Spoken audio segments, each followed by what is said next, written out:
James Holder, IFL TV, in association with Macklin's Gym Marbella. With me, I've got trainer Dom Ingle. We're at the press conference today for GENNADY GOLOVKIN versus KELL BROOK. Firstly, good to see you, Dom. How are you, mate? How you doing, mate? Good, you? Good, gone very well. How has sort of camp been so far? Yeah, it's been good. You know, we've been in camp a good 6 or 7 weeks already, you know, before this fight was announced. KELL was in a good place then. And, you know, we've been out in Fuerteventura, a little place called Caleta de Fust.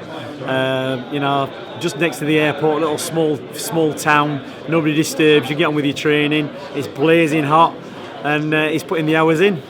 How much of a difference does it make not having to get down to 147? Because KELL walks around quite big normally, but not having to take that extra weight off Dom. I mean, to be honest, it's you know, as a fighter weight for KELL. If we're back in the day, you know, when you had to weigh in on the day at 12 o'clock on the day before a fight, before we had 24-hour weigh-ins, KELL would probably be a natural middleweight. So, you know, that's what we're looking at. He can have a little bit more food. He can expend a bit more energy, but it's still going to be a hard slog for him. It's not. People think because he's moving up, you know, from 10.5 stone to 11.5 stone, that like, oh, you know, he's got a lot of leeway. He hasn't. It's always going to be a tough situation with KELL BROOK as far as food and training is concerned. What do we know about GENNADY GOLOVKIN from looking at his last performances? The likes of when he fought Martin Murray, the likes of when he was with Macklin, even more recently, and some of his recent fights. What do we learn, like the likes of Lemieux? What do we learn about Golovkin? You know, he can adjust. You know, people think he's a one-trick pony, he's power, and he can cut the ring off all. But against Lemieux, he boxed a couple of rounds first, established his jab. You know, Lemieux was touted as a bit of a puncher, so Golovkin went and used his brain a little bit. You know, used his jab, see what was coming back at him, and then took the guy to pieces. So he's a smart fighter as well. And this is the thing with him. You know, fighters will do what they've got to do in a fight to make the fight as easy as possible. If that means, if he feels he can walk an opponent down, you know, close him down and bash him up and get him out early, he's going to do that. He's not going to be wasting time. And if he thinks he's going to have to be a bit more cautious with guys, where he's going to have to box a few rounds first before he gets the job done, that's what he's going to do. So he's a smart fighter. Ivan Sanchez was very complimentary about yourself. I know you've faced him in different corners before with KELL as well. Could you elaborate on that a little bit? Only with KELL BROOK. I mean, Abel Sanchez and Carson Jones were very confident when they came over a few years back, 2012 maybe, I think it was, with KELL BROOK.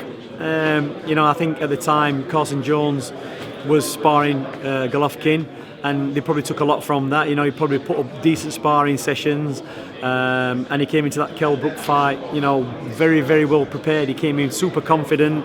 You know, he gave the fight of his life, and probably off the back of being in the same camp as Golovkin, it does raise your game. And you know, Sanchez, very good trainer. You know, they nearly pulled it off, but they just didn't account for the X factor of KELL BROOK. And even when KELL BROOK was running on empty, you know, his nose was broken, he was swallowing blood, he still pulled himself through the 12th round, and he would never quit. And you know, you see things in fighters, and Abel Sanchez is a smart trainer, and he knows that's what KELL BROOK's got in him. Even when he's hurt, he'll still fight back. Why is KELL BROOK so confident coming into this, Dom? Has he sparred with that many middleweights and held himself that good that you think he can actually adjust and not have any concerns? I don't think, you know, in all the time I've been in boxing, don't forget, good middleweights aren't going to be sparring partners, are they? You know, how many champions will come to your camp and be a sparring partner?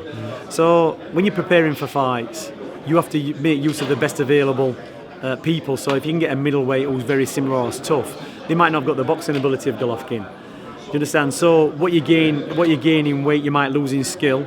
And what you gain in skill, you might lose in weight. You might have to fight like middleweights. You might have to spar welterweights to get what you want. To get the skill level. Yeah, to get the skill level. So it's no good having a big guy. You could just hold his hands up. He's going to take shots all day long. You know, where is that going to make you a good?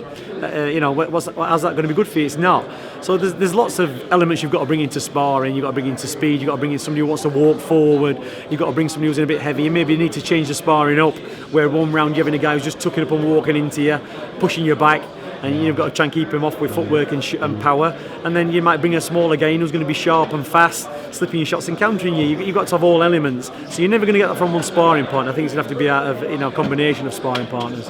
One thing that Ingle Gym's famous for is the footwork of the boxers, from heavyweights that you guys have trained all the way down the ranks to the likes of the bantamweights in the gym. That they have fantastic footwork. Do you think that will be key to unlocking Golovkin? It's always good to have footwork against. Golovkin's very good at people think his footwork's good. A lot of people thought Frankie Gavin had got fantastic footwork, but he didn't look that fantastic against Kell Brook. Kell Brook soon closed him down and got to work and got him out of there.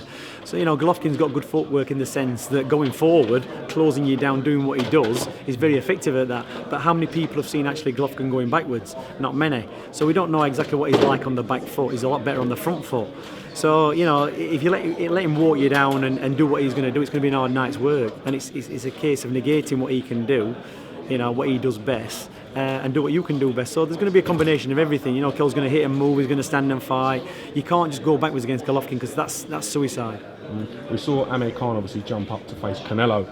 Do you feel that Khan, having made that decision, inspired Kell a little bit more to take this opportunity? Well, I think I've said this several times. We thought we were very close to the Khan fight before it took the Canelo fight, and it came from out of the blue.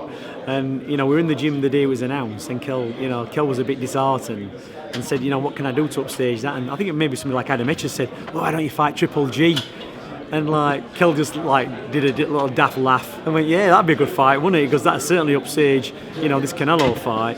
And because we didn't think it was possible, it was just put to the back of the mind. But obviously, a couple of months later, the fight became reality. Do you think the Kell Amir Khan fight can happen in the future? Win or lose for Kell for this? Do you think that fight's still on the table? Look at it this way, Khan, bit of a smart move on Khan's behalf.